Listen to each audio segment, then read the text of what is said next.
Well, hello, and welcome. I'm AJ O'Neill. I'm one of the software engineers working on the Dash Trust election 2022, and I want to give you a brief explanation of how to vote using Dash Qt, possibly other GUI tools. This is the same as the other explanation that's in this playlist for using the command line tools, except that we're going to use Dash Qt. So to be clear, this is what Dash Qt is, the core wallet. I've got it in testnet mode. Depending on how you, assuming that you took the happy path and everything's set up, you should be able to click on Masternodes, and you should be able to click My Masternodes Only, and you should be able to see a list of masternodes if your collateral address is in here. So you can add your collateral address by its public address, mind you. Let me show you how this works. So this would be the first step that you might need to do so that you can see your everything in the masternode list. You have to, was it tools and debug console here? Yeah, so we got debug console. Let me just clear that out because that's just old stuff. Clear. So you can do import pub key. This should work. Whoops, pub key. And then you should be able to put some quotes and then go grab your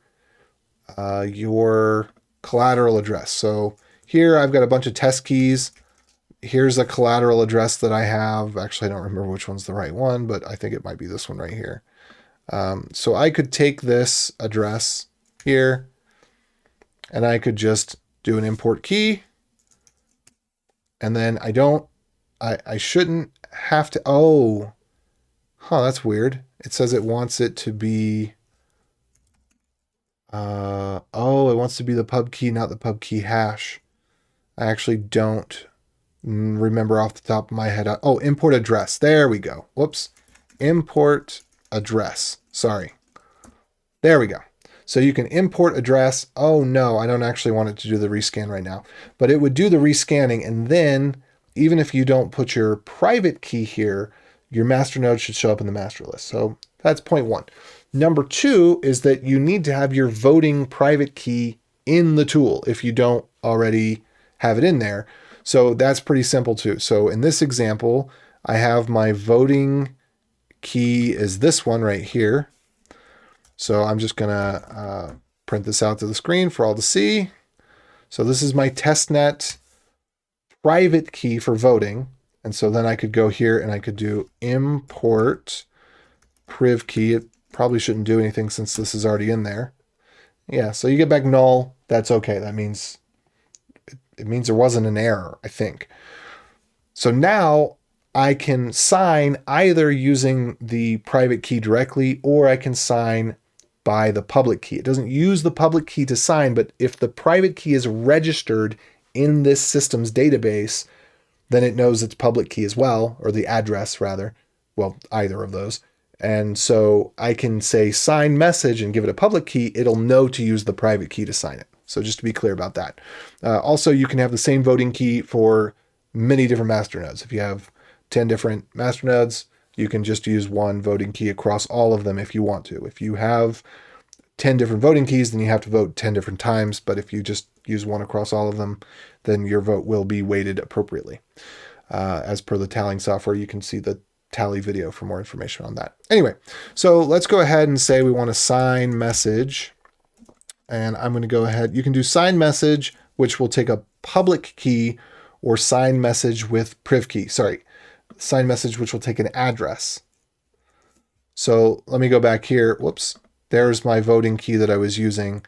This is my public address or payment address for it. So I'm just going to paste that in. And then what I need to do is go grab my votes. So let me go back over here real quick and grab my votes. So I'm going to pick to vote for Ryan and Alejandro and AB. And that's who I'm going to vote for. I click done. It gives me, here's the votes. Put these in. And then I'm going to go over here.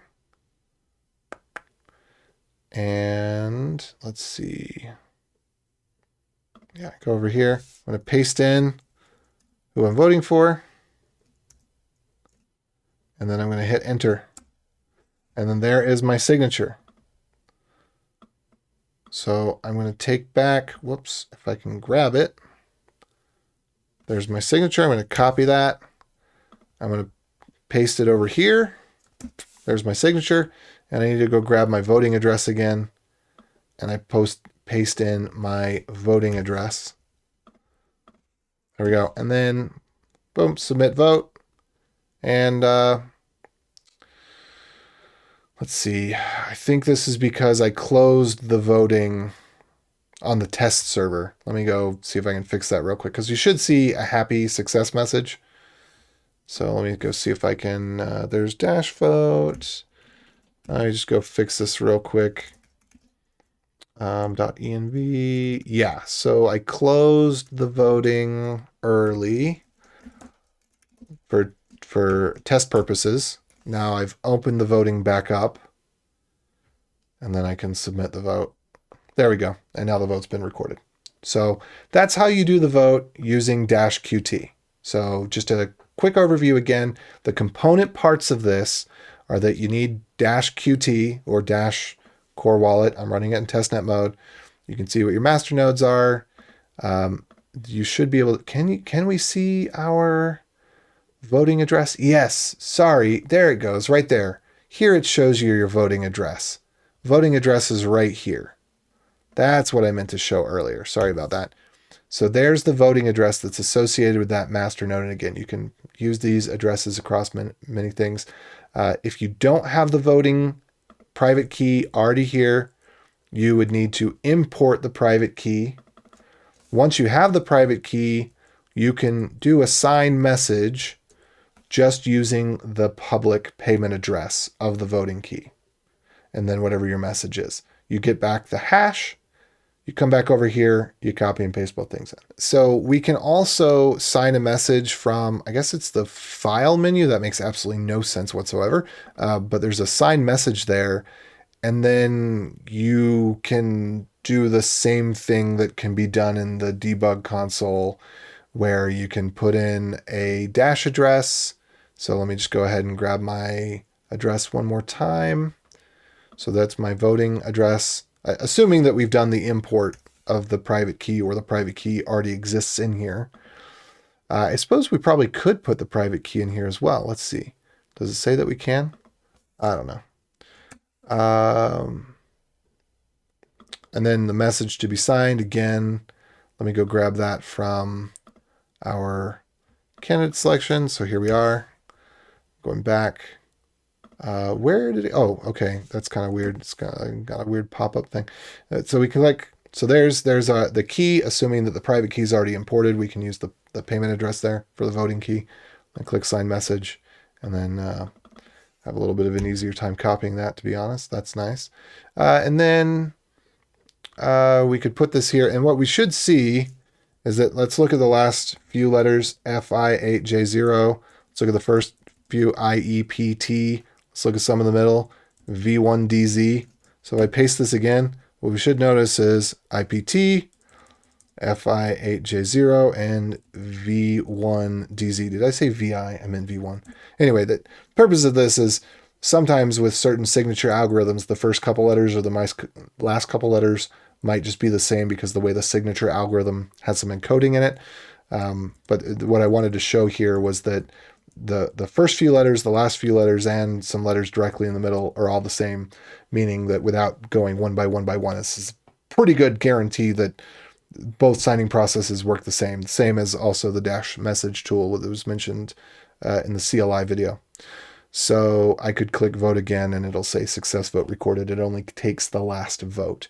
And then I think there might have been one or two other things that I should have mentioned here. Let me just check this. Let's just check off the list here. So debug console, same as the dash CLI tool. We showed you how to get your voting address. You can add, you can use the sign message menu, which is in the file menu for whatever reason. Same thing. It's the same thing as the debug console as well.